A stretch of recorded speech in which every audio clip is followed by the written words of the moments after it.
দশম শ্রেণী বন্ধুরা, আজ কিন্তু হোলি উৎসবের শুরু। দুদিন কিন্তু হোলি উৎসব চলবে। এই হোলি উৎসবের মধ্যেও কিন্তু আমাদের একটু পড়াশোনা করতে হবে। আমি কিন্তু আজকে হাজির হয়েছি তোমাদেরই অর্থাৎ দশম শ্রেণীর কিন্তু হিস্ট্রি সাবজেক্ট নিয়ে। হিস্ট্রি সাবজেক্টের আজকে কিন্তু দ্বিতীয় পার্ট অর্থাৎ দ্বিতীয় পার্ট শেয়ার করব। কোন চ্যাপ্টার থেকে? অর্থাৎ প্রথম চ্যাপ্টার থেকে, অর্থাৎ ইতিহাস ইতিহাস ইতিহাসের ধারণা এইখান থেকে কিন্তু শেয়ার করব। আজকে কিন্তু শেয়ার করব কোন বই থেকে? অর্থাৎ আজকে শেয়ার করব ইতিহাস ও পরিবেশ বাণী সংসদের এই বই থেকে। যাদের কাছে এই বাণী সংসদের বইটা আছে তারা কিন্তু বাণী সংসদের বইটা নিয়ে বসবে। আর যাদের কাছে বাণী সংসদের বই নেই তারাও কিন্তু কি করবে, চ্যাপ্টারটা অর্থাৎ ইতিহাসের ধারণা এই চ্যাপ্টারটা বের করে নিয়ে বসবে। এই চ্যাপ্টারে কিন্তু দ্বিতীয় পার্ট আজকে কিন্তু তোমাদের সামনে শেয়ার করবো। আর শেয়ার করার সাথে সাথে এখান থেকে যে প্রশ্নগুলো আসবে পরীক্ষায় সেই প্রশ্নগুলো কিন্তু তোমরা কিন্তু 2027 সালে গিয়ে মাধ্যমিক দেবে। অর্থাৎ সামেটিভ পরীক্ষাগুলোতে তো পাবে, আর কি পাবে, আর গিয়ে 2027 সালে যা মাধ্যমিক দেবে তারা কিন্তু এই কোশ্চেনগুলো পেয়ে যাবে। তো আমার এই চ্যানেল থেকে, দ্য লার্নিং চ্যানেল থেকে কিন্তু আমি যে ভিডিওগুলো শেয়ার করেছি আগে, তাতে কিন্তু দেখা গেছে যে 26 সালে যারা মাধ্যমিক পরীক্ষা দিয়েছে তাদের সিংহভাগ কোশ্চেনই কিন্তু আমার এই ভিডিও থেকে পেয়ে গেছে। শুধু ইতিহাস নয়, ভূগোল, বাংলা, ইংরাজি সমস্ত বিষয় থেকেই কিন্তু এখান থেকে, এবং জীবনবিজ্ঞানও এখান থেকে কিন্তু পেয়ে গেছে। তাই আমি বলবো আমার এই ভিডিওটি তোমরা দেখার সাথে সাথেই কিন্তু তোমাদের একটা লাভ হয়ে যাবে যে 2027 সালে গিয়ে তোমরা যখন মাধ্যমিক পরীক্ষা দেবে তখন কিন্তু তোমাদের এইখান থেকে যে প্রশ্নগুলো এখন কিন্তু যেগুলো আস্তে আস্তে শেয়ার করে রাখছি, এর মধ্যে থেকে কিছু কোশ্চেন তোমাদের ঝুলিতে গিয়ে হাজির হবে। অর্থাৎ তোমাদের ঝুলিটা পূর্ণ হবে নম্বরে।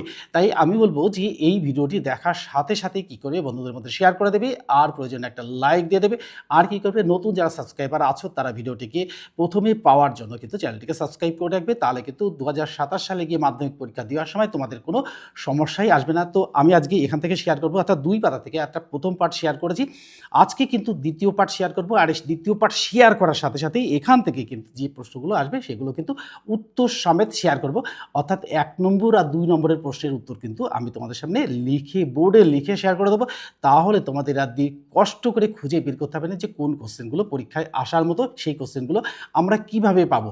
এর মধ্যে থেকেই কিন্তু যেগুলো আমি শেয়ার করবো সেগুলো কিন্তু তোমরা 2027 সালে মাধ্যমিক পেয়ে যাবে, এবং স্কুলে যে পরীক্ষাগুলো হয় সামেটিকগুলো সেগুলো কিন্তু পেয়ে যাবে। তাহলে চলো শুরু করি। দেখো, আমরা চলে আসবো 2 পাতায়, অর্থাৎ এই বাণী সংসদের বইয়ের 2 পাতা থেকে আমরা শেয়ার করবো। 2 পাতায় যেখান থেকে আমরা এই যে খেলার ইতিহাস, এখান থেকেই কিন্তু শেয়ার করবো। দেখো, আমি এখান থেকে পড়বো, আর এখান থেকে যে প্রশ্নগুলো আসার মতো সেই প্রশ্নগুলো কিন্তু কি করব, তোমাদের সাথে শেয়ার করবো উত্তর সমেত। তাহলে দেখো এই যে মানব সভ্যতার সূচনা থেকেই খেলাধুলা হয়ে উঠছে মানুষের জীবনের একটা বিনোদনের অন্যতম মাধ্যম।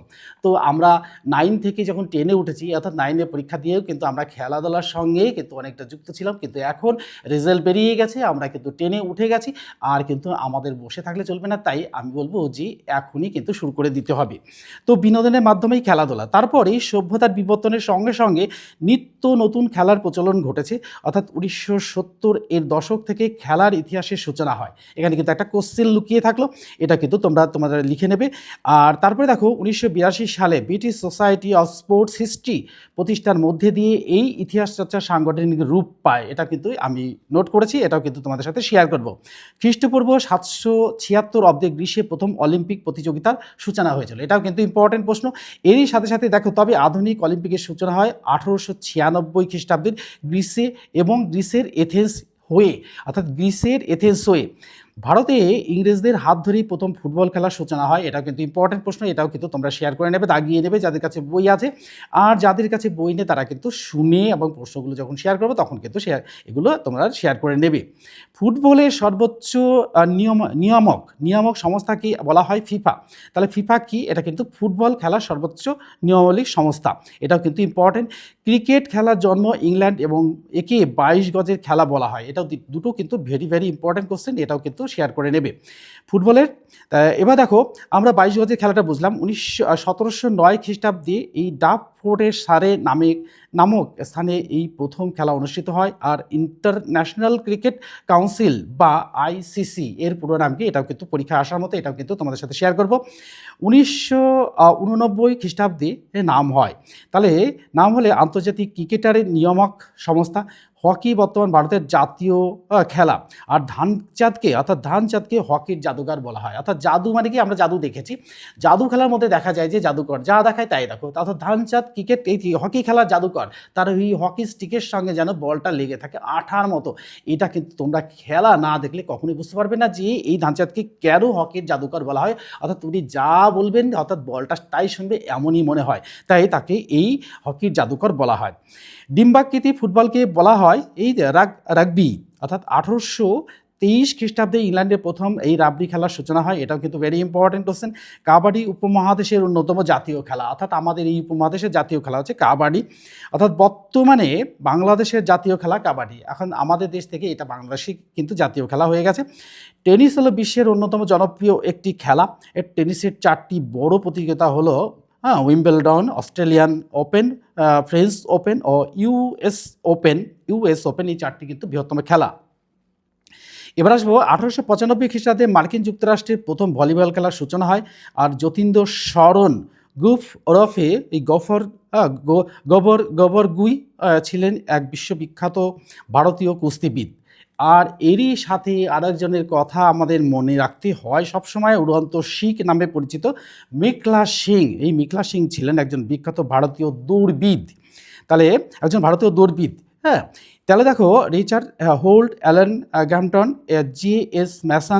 ম্যাসান প্রমুখ খেলার ইতিহাস চর্চার বিখ্যাত হয়ে আছেন। অর্থাৎ ভারতীয়ের মধ্যে খেলার ইতিহাস নিয়ে প্রথম গবেষণা করেন 1988 খ্রিস্টাব্দে জওহরলাল নেহরু বিশ্ববিদ্যালয়ের ছাত্র সোমেন মিত্র।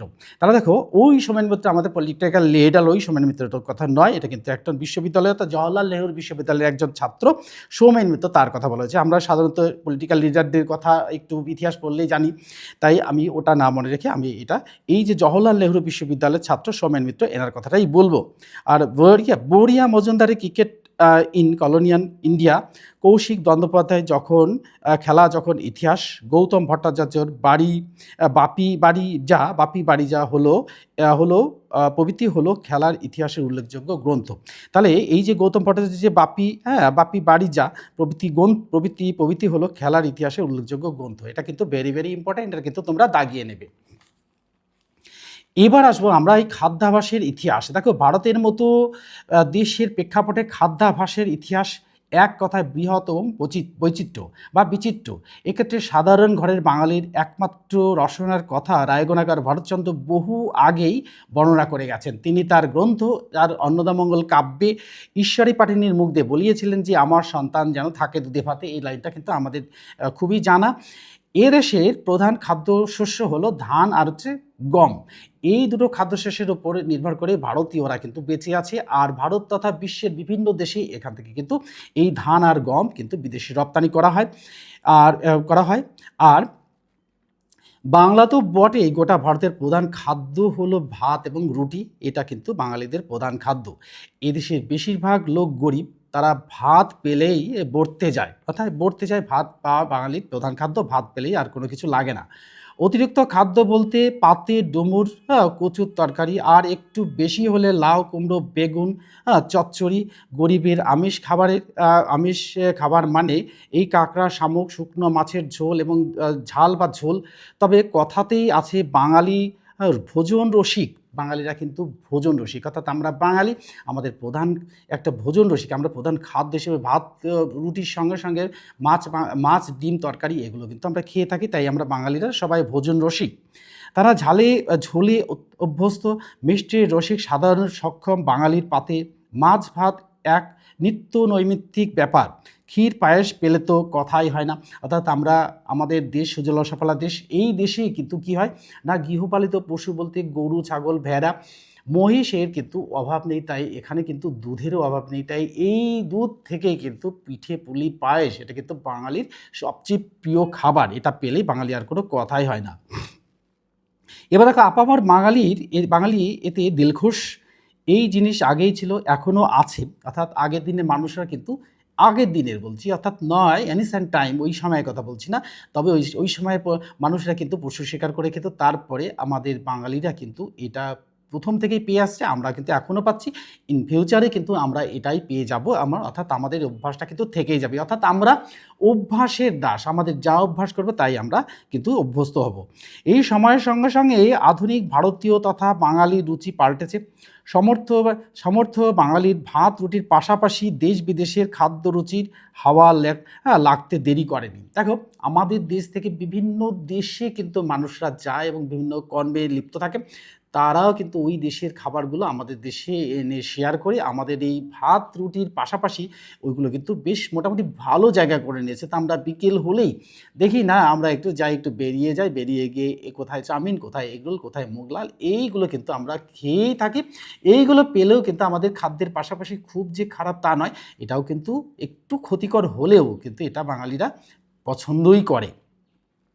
এবার দেখো, আর এর দৌলতে ভারতীয় তথা বাঙালি সমাজে মুরগি, খাসির বিভিন্ন পদ খাদ্যাভ্যাসে পরিণত হয়েছে। মোগলাই খানার হাত ধরেই বাংলা সহ এদেশে সর্বত্র ঢুকে পড়েছে মোগলাই, পরোটা, বিরিয়ানি, কাবাবের রেস্তোরাঁ, হোটেলের বহির্মুখী খাদ্য সংস্কৃতি। এটা কিন্তু দেখো, আজকে কিন্তু আমরা বাড়িতে যাই, ভাত মাছ খাই, তার সাথে সাথে কিন্তু বিভিন্ন উৎসব অনুষ্ঠানে আমরা যখন কারোর বাড়িতে যাই, তখন গিয়ে দেখি বিভিন্ন ধরনের খাবার, বিরিয়ানি থেকে চাউমিন থেকে একদম ফ্রাইড রাইস, খাসির মাংস, অর্থাৎ চিকেন, মটন কিন্তু এগুলো লেগেই থাকে। এগুলো কিন্তু বাঙালির প্রধান খাদ্যর মধ্যে জায়গা করে নিয়েছে। এটাও কিন্তু সেই, দেখো, একাধারে দেখতে গেলে মনে হয় যে এই যে ফ্রাইড রাইস, এইটা কিন্তু সেই চাল থেকেই হয়, কিন্তু তাকে একটু সুস্বাদু করে আমাদের খাদ্যের উপযোগী করে নিলে খুব যে খারাপ হয় তা নয়, কিন্তু এটাও কিন্তু আমাদের বাঙালির রসিক বাঙালির পাতের কোনায় কিন্তু একটা জায়গা করে নিয়েছে। এটাও কিন্তু আমরা খাই, তারই সাথে সাথে ভাত তো থাকে, আর মাছ মাংস তো থাকেই, এটা তো মাছ তো থাকেই, তো এটাও কিন্তু আমাদের খাদ্যের মধ্যে পড়েছে। এবার আসবো আমরা শিল্পচর্চার ইতিহাস, অর্থাৎ সঙ্গীত, নৃত্য, নাটক, চলচ্চিত্র, নতুন সামাজিক ইতিহাসের বৈচিত্র্যপূর্ণ দিকগুলির মধ্যে অন্যতম শিল্পচর্চার ইতিহাস। তাহলে এই শিল্পচর্চার মধ্যে কী কী আছে দেখো, সঙ্গীত, নৃত্য, নাটক, চলচ্চিত্র সবই শিল্পচর্চার ইতিহাসের মূল অঙ্গ। এই ইতিহাসে জাতির উন্নতি, সংস্কৃতি, পরিচয় লুকিয়ে থাকে। এটা একদিকে যেমন মানুষের বিনোদনের অন্যতম মাধ্যম, অন্যদিকে তেমনি জাতীয়তাবাদী সংগ্রাম ও আন্দোলনের হাতিয়ার।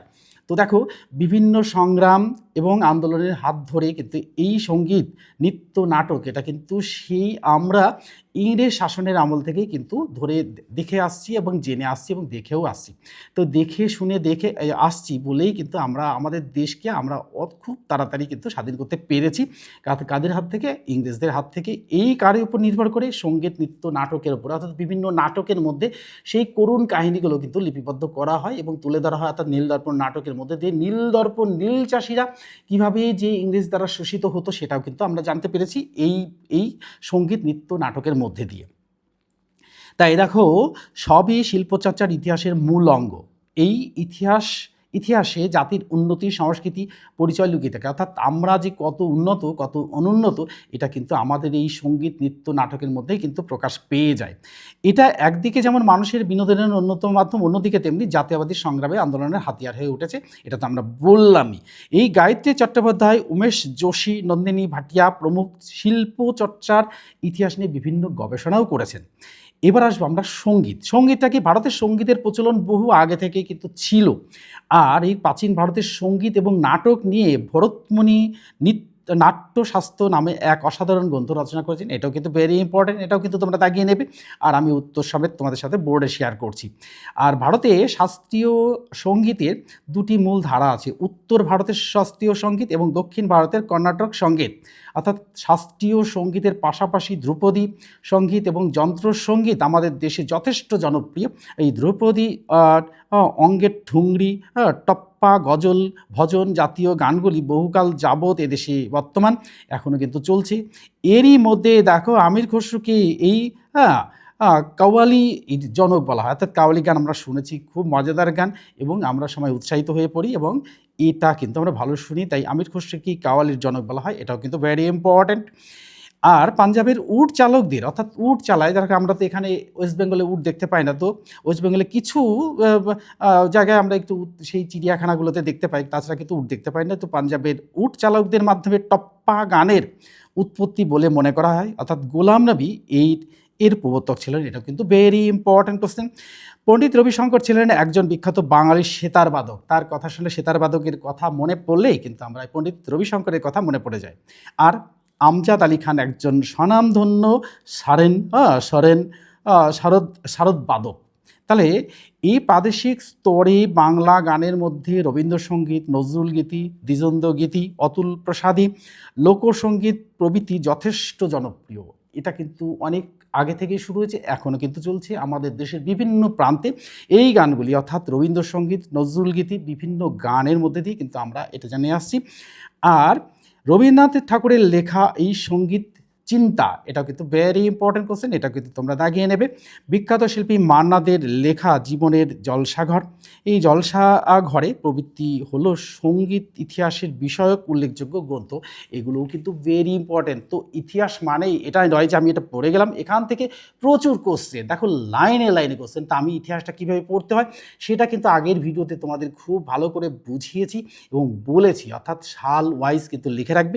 এখানে কিন্তু সাল ওয়াইজে কিন্তু লেখা আছে, সালের মধ্যেই কিন্তু সেই কোশ্চেনগুলো লুকিয়ে থাকবে। তোমরা কিন্তু একটু সুন্দর করে সাজিয়ে নেবে ক্যালেন্ডারের পিছন দিকে, তাহলে কিন্তু কি হবে দেখবে যে এই সালগুলো ক্যালেন্ডার উল্টে দিলেই কিন্তু ক্যালেন্ডারের পেছন থেকে আমাদের কিন্তু মুখস্থ করা হয়ে যাবে একদম লক্ষ্মীর পাঁচালির মতন। অর্থাৎ পাঁচালি যেমন পড়ি আমরা, অর্থাৎ বাড়িতে দেখি মা ঠাকুমারা মায়ের পড়েন এবং আমরা শুনি দেখি, এবং এই লেখাগুলির মধ্যে থেকেই কিন্তু আমরা জেনে যাব যে আমাদের দেশের ঐতিহাসিক পাঁচালি যেটা, অর্থাৎ ইতিহাস সাল ওয়াইজ যে ঘটনাগুলো সেগুলো কিন্তু আমরা এই লক্ষ্মীর পাঁচালির মতো বা লাইন বাই লাইন কিন্তু আমাদের মুখস্থ হয়ে যাবে।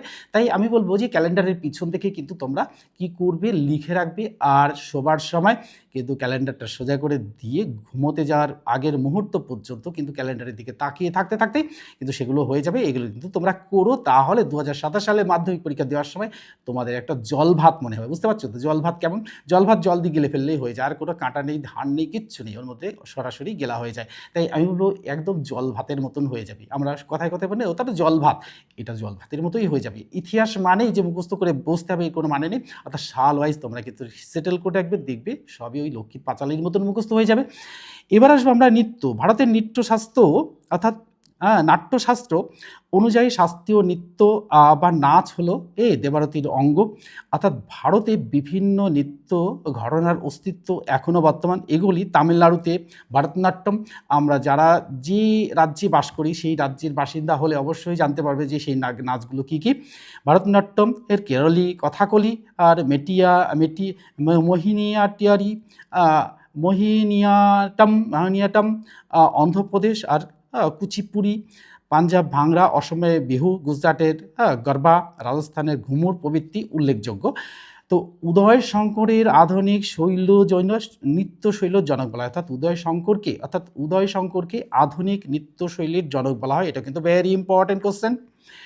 তিনি প্রথম মধ্যবিত্ত শিক্ষিত বাঙালির নৃত্যের বিষয়ে আগ্রহী করে তুলেছিলেন। গায়ত্রী চট্টোপাধ্যায়ের লেখা ভারতের নৃত্যকলা একটি উল্লেখযোগ্য গ্রন্থ। আজকে কিন্তু আমরা এইটুকুই, অর্থাৎ 4 পাতার পর্যন্তই আমরা কিন্তু পড়লাম। এখান থেকে দেখো লাইন বাই লাইন কত কোশ্চেন এসেছে, এই কোশ্চেনগুলো কিন্তু কোনো ইয়াত্তা নেই। তাই আমি বলবো এই কোশ্চেনগুলো কিন্তু তোমরা ভালো করে পড়বে, পড়লে পরে 2027 সালে মাধ্যমিক পরীক্ষা দেওয়ার সময় কোনো সমস্যা আসবে না। একদম তোমাদের ঝুলিতে কিন্তু এই এমসিকিউ কোশ্চেন, অর্থাৎ 2 নম্বর কোশ্চেন আর এমসিকিউ কোশ্চেন মিলে অনেকটা নাম্বারই কিন্তু জায়গা করে নেবে, যদি তোমরা এই প্রত্যেকটা ভিডিও থেকে যে কোশ্চেনগুলো লিপিবদ্ধ করতে বলছি এইগুলো যদি লিপিবদ্ধ করে রাখো। তো আমি লিপিবদ্ধ করা কোশ্চেনগুলো কিন্তু তোমাদের সামনে শেয়ার করবো, শেয়ার করার সাথে সাথে কিন্তু সমস্যাগুলো দূর হয়ে যাবে। আর এইগুলো শেয়ার করার সাথে সাথে আমি বলবো যে বন্ধুদের মধ্যে শেয়ার করে দেবে, অর্থাৎ এত গুরুত্বপূর্ণ ভিডিও যেগুলোর মধ্যে থেকে কিন্তু যে কোশ্চেনগুলো আসবে সেগুলো কিন্তু তোমাদের সামনে শেয়ার করব।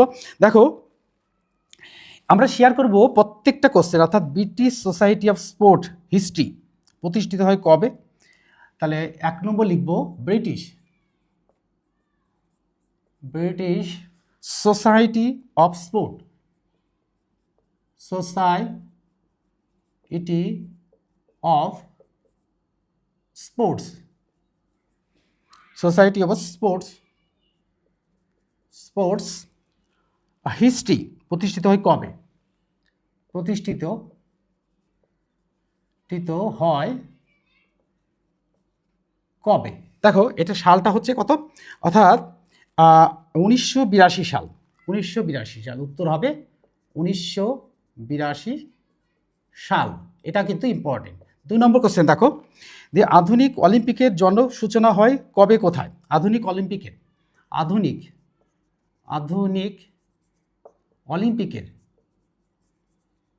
পিকের সূচনা সূচনা হয় কবে কোথায়? কোথায় কোথায় হয়, কবে কোথায় সূচনা হয়? দেখো এখানে কিন্তু আমরা উত্তরটা পেয়েই যাব যে 1896 সালে গ্রীষ্মে, 1896 সালে গ্রীষ্মে, গ্রীষ্মে কিন্তু এটা সূচনা হয়। 3 নম্বর কোশ্চেন আমি শেয়ার করবো তোমাদের সাথে। দেখো আইসিসি এর পুরো নাম কি? আইসিসি এর পুরো পুরো নাম নাম নাম কি? আইসিসি এর পুরো নাম হচ্ছে, দেখো, ইন্টারন্যাশনাল ক্রিকেট কাউন্সিল। ইন্টারন্যাশনাল, এখানটায় উত্তরটা শেয়ার করা হয়ে যাবে। International cricket association, cricket council. 4 নম্বর কোশ্চেন দেখো শেয়ার করবো, এখান থেকে 4 নম্বর কোশ্চেন শেয়ার করবো। উড়ন্ত শিখ নামে পরিচিত কে? উড়ন্ত শিখ নামে পরিচিত কে? উড়ন্ত শিখ নামে পরিচিত কে? দেখো উড়ন্ত শিখ নামে পরিচিত কে? অর্থাৎ মেঘলা সিংকে উড়ন্ত শিখ নামে পরিচিত। এবার আসবো 5 নম্বর কোশ্চেন। 5 নম্বর কোশ্চেন আমরা শেয়ার করবো এইখান থেকে, যে ভারতীয়দের মধ্যে খেলার ইতিহাস নিয়ে, ভারতীয়দের মধ্যে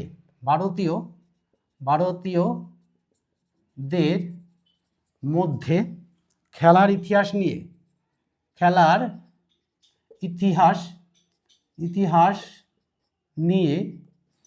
ইতিহাস নিয়ে প্রথম গবেষণা করেন কে? প্রথম গবেষণা করেন কে? দেখো এখানে হচ্ছে প্রথম গবেষণা করেন 1988 সালে। উত্তরটা হবে যে 1988 সালে জওহরলাল নেহরু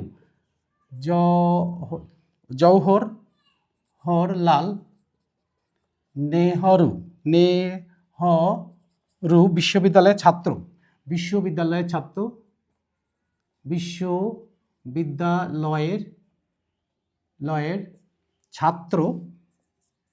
ছাত্র সৌমেন মিত্র। এবার 6 নম্বর কোশ্চেন শেয়ার করবো। দেখো 6 নম্বর কোশ্চেনটা হচ্ছে, দেখো, খাদ্যের ইতিহাস কি? এটা কিন্তু খাদ্যের ইতিহাস কি, এটা 2 নম্বর। খাদ্যের ইতিহাস কি? দেখো এটা উত্তরটা শেয়ার করব। দেখো মানুষের খাদ্যাভ্যাস, উত্তর মানুষের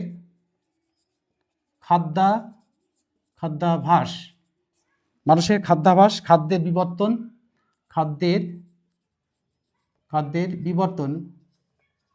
বিবর্তন, রান্নার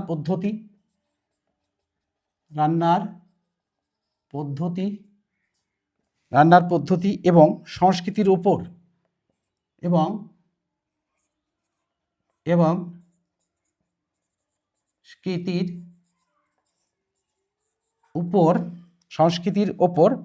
খাবারের প্রভাব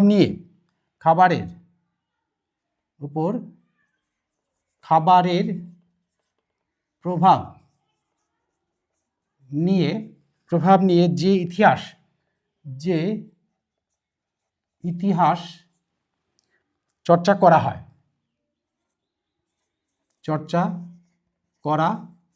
হয়। এটা কিন্তু 6 নম্বর কোশ্চেনটা কিন্তু শেয়ার করা হয়ে গেল। এবার আমরা আরেকটা কোশ্চেন এখানে শেয়ার করে নেব, 7 নম্বর কোশ্চেনটা শেয়ার করে নেব, যে culture of food in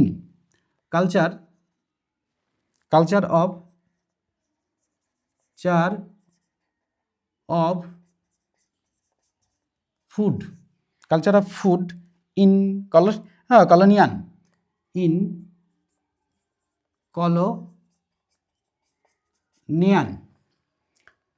Bengal কার লেখা?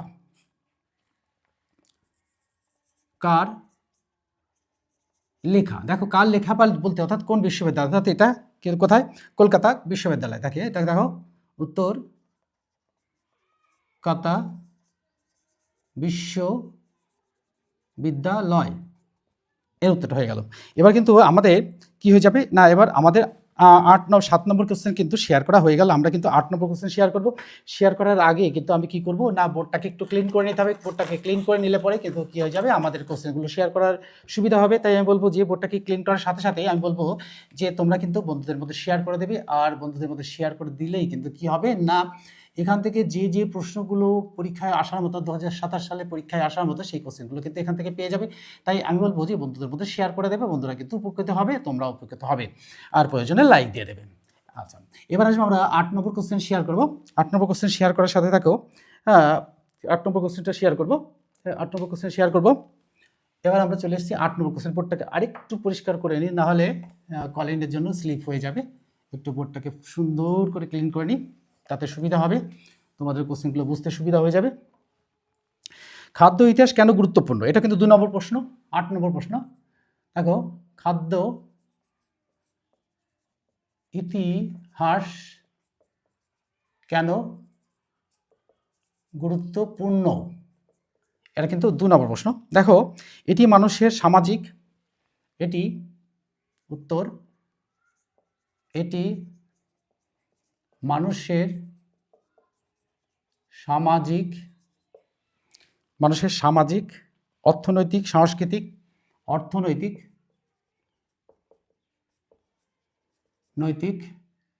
সাংস্কৃতিক ও সাংস্কৃতিক জীবনের বিবর্তন বুঝতে, সাংস্কৃতিক জীবনের বিবর্তন বুঝতে সাহায্য করে।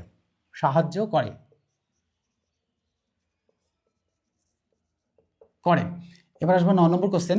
9 নম্বর কোশ্চেনে দেখো খাদ্যের উপর, আচ্ছা 9 নম্বর কোশ্চেন দেখো, অন্নদামঙ্গল কাব্যটি কার লেখা? অন্নদামঙ্গল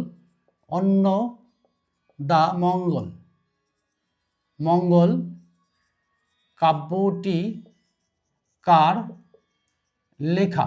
দেখো অন্নদামঙ্গল কাব্যটি কার লেখা, অর্থাৎ রায় গুণাকার ভরতচন্দ্রের। রায় গুণাকার ভরতচন্দ্রের লেখা। এবার আমরা 10 নম্বর কোশ্চেনে। 10 নম্বর কোশ্চেন দেখো, এদেশের অর্থাৎ ভারতের প্রধান খাদ্য শস্য কি কি, বা এদেশের ভারতের দুটি প্রধান খাদ্য শস্যের নাম লেখো। এটা উত্তরটা হবে ধান আর গম, ধান ও গম। এবার আসবো 11 নম্বর কোশ্চেন। 11 নম্বর কোশ্চেন দেখো, 11 নম্বর কোশ্চেন আমরা চলে যাব এই পাতাতে, এই খাতাতে চলে যাব। দেখো এই খাতাতে শেয়ার করা আছে, অর্থাৎ দেখো 11 নম্বর কোশ্চেনটা দেখো আসবে, বর্তমান ভারতের প্রধান দুটি খাদ্যের নাম লেখো। বর্তমান ভারতে লিখতে হবে, বর্তমান ভারতের প্রধান দুটি খাদ্যের নাম লেখো। উত্তরটা হবে কি না, ভাত ও রুটি। এবার আসবো আমরা 12 নম্বর কোশ্চেন শেয়ার করব। 12 নম্বর কোশ্চেন দেখো, শিল্পচর্চার ইতিহাসের মূল অঙ্গ কি?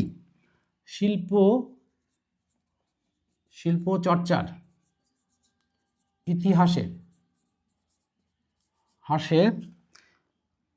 ইতিহাসের মূল অঙ্গ কি? মূল অঙ্গ কি দেখো, সঙ্গীত, নৃত্য, নাটক, চলচ্চিত্র। সঙ্গীত, উত্তর হবে সঙ্গীত, নাটক, নৃত্য, আর এর সাথে চলচ্চিত্র ও চলচ্চিত্র। আচ্ছা এবার আসবো পরে কোশ্চেন, অর্থাৎ 12-13 নম্বর কোশ্চেন আমরা আসবো। 13 নম্বর কোশ্চেন দেখো, নৃত্যনাট্য শাস্ত্র গ্রন্থটির রচয়িতা কে? নৃত্যনাট্য, নৃত্য না তো নাট্য, সরি নাট্য, নাট্যশাস্ত্র, শাস্ত্র গ্রন্থটির, গ্রন্থটির গ্রন্থটির রচয়িতা কে? রচয়িতা কে? দেখো এর উত্তরটা হবে কি ক্রম? এর উত্তরটা হবে ভরতমুনি, ভরতমুনি। এবার আসবো আমরা 14 নম্বর কোশ্চেন। 14 নম্বর কথা, হ্যাঁ, কাওয়ালি, কাউয়ালি লির জনক কে? জনক কে? এটা দেখো, এটা উত্তরটা এখানটাই শেয়ার করা হয়ে যাবে, অর্থাৎ আমির খসরু, আমির খসরু, আমির খসরু, খসরু। এবার আমরা 15 নম্বর কোশ্চেন শেয়ার করব। 15 নম্বর কোশ্চেন দেখো, টপ্পা গানের প্রবর্তক কে ছিলেন? টপ্পা, টপ্পা গানের, গানের প্রবর্তক, প্রবর্তক কে ছিলেন? দেখো গোলাম নবী, উত্তর হবে গোলাম নবী। আমাদের কিন্তু 15টা কোশ্চেন শেয়ার করা হয়ে গেছে। আবার কিন্তু বোর্ডটাকে একটু ক্লিন করে নিতে হবে। ক্লিন করার আগে কিন্তু তোমরা একটু তুলে নেবে, ছবিটা তুলে নিলে কিন্তু তোমরা বুঝে যাবে যে কোন কোন কোশ্চেনগুলো পরীক্ষায় আসার মতন, তাহলে কিন্তু তোমাদের ঝুলিতে নম্বরটা চলে যাবে। এবার আসবো আমরা, দেখো আমরা চলে আসবো এখানে, দেখো অর্থাৎ 15টা কোশ্চেন শেয়ার করা হয়ে গেছে, আরও কয়েকটা কোশ্চেন হবে, হয়তো হয়তো 20-22টা কোশ্চেন আমি তোমাদের সাথে শেয়ার করব। আর এই 20-22টা কোশ্চেনের মধ্যে থেকেই কিন্তু তোমাদের স্কুলে যে সামেটিক পরীক্ষাগুলো হবে সেগুলোতে তো পাবেই। আর তার সাথে সাথে 2027 সালে মাধ্যমিক পরীক্ষা দেওয়ার জন্য যে প্রশ্নগুলো আসবে সেগুলো কিন্তু এখান থেকেই আসবে, এটা কিন্তু 100% ধরে নিতে পারো। তাই আমার এই প্রিভিয়াস ভিডিওগুলোতে তোমরা দেখে নেবে যে 2026 সালে কী ধরনের কোশ্চেন এসেছে। তো এই ইউটিউব চ্যানেলে কিন্তু, অর্থাৎ আমার চ্যানেল দ্য লার্নিং চ্যানেল থেকেই কিন্তু তোমরা কিন্তু এগুলো জেনে যাবে। তোমরা কিন্তু ওগুলো দেখে নিতে ভুল করো না। আচ্ছা, এবার হচ্ছে 15 নম্বর কোশ্চেন হয়ে গেল। এবার আমরা 16 নম্বর কোশ্চেন শেয়ার করব। দেখো 16 নম্বর কোশ্চেনটা আমাদের এই পাতাতে রয়েছে। দেখো 16 নম্বর কোশ্চেন, দেখো পণ্ডিত রবিশঙ্কর কে ছিলেন? 16 নম্বর কোশ্চেন, 16 নম্বর কোশ্চেন, পণ্ডিত, পণ্ডিত, পণ্ডিত রবিশঙ্কর কে ছিলেন? রবি শঙ্কর কে ছিলেন? দেখো উত্তরটা হলো যে বিখ্যাত বাঙালি সেতার বাদক, বিখ্যাত, বিখ্যাত বাঙালি সেতার বাদক। 17 নম্বর কোশ্চেনে দেখো, অর্থাৎ আমজাদ আলী খান কে ছিলেন? আমজাদ আলী খান, আলী খান কে ছিলেন? দেখো উত্তরটা হবে, দেখো অর্থাৎ বিখ্যাত সরোদ বাদক, বিখ্যাত, বিখ্যাত সরোদ বাদক। এবার 18 নম্বর কোশ্চেন দেখো, 18 নম্বর কোশ্চেন দেখো, জীবনের জলসাঘর কার লেখা? জীবনের, জীবনের জলসাঘর, জলসাঘর কার লেখা? দেখো উত্তরটা হবে জলসাঘর শিল্পী মান্নাদের লেখা। শিল্পী, বিখ্যাত শিল্পী, শিল্পী মান্নাদের লেখা। এবার 19 নম্বর কোশ্চেন দেখো, 19 নম্বর কোশ্চেন দেখো, গীত সঙ্গীত, সঙ্গীত চিন্তা, হ্যাঁ কার লেখা? সঙ্গীত, সঙ্গীত চিন্তা কার লেখা? সঙ্গীত চিন্তা কার লেখা? উত্তরটা এখানে কিন্তু হয়ে যাবে বিশ্ববরণী বিশ্বকবি রবি ঠাকুরের লেখা, অর্থাৎ রবীন্দ্রনাথ ঠাকুরের লেখা। এবার আসবো আমরা 20 নম্বর কোশ্চেন শেয়ার করব। 20 নম্বর কোশ্চেনে দেখো, ভারতের নৃত্যকলা গ্রন্থটি লেখক কে? ভারতের, ভারতের নৃত্যকলা গ্রন্থটির লেখক কে? নৃত্যকলা গ্রন্থটি গায়ত্রী চট্টোপাধ্যায়। উত্তর গায়ত্রী চট্টোপাধ্যায়, গায়ত্রী চট্টোপাধ্যায়। দেখো 21 নম্বর কোশ্চেন, 21 নম্বর কোশ্চেন অর্থাৎ আধুনিক নৃত্যশৈলীর জনক কে? আধুনিক নৃত্য শৈলীর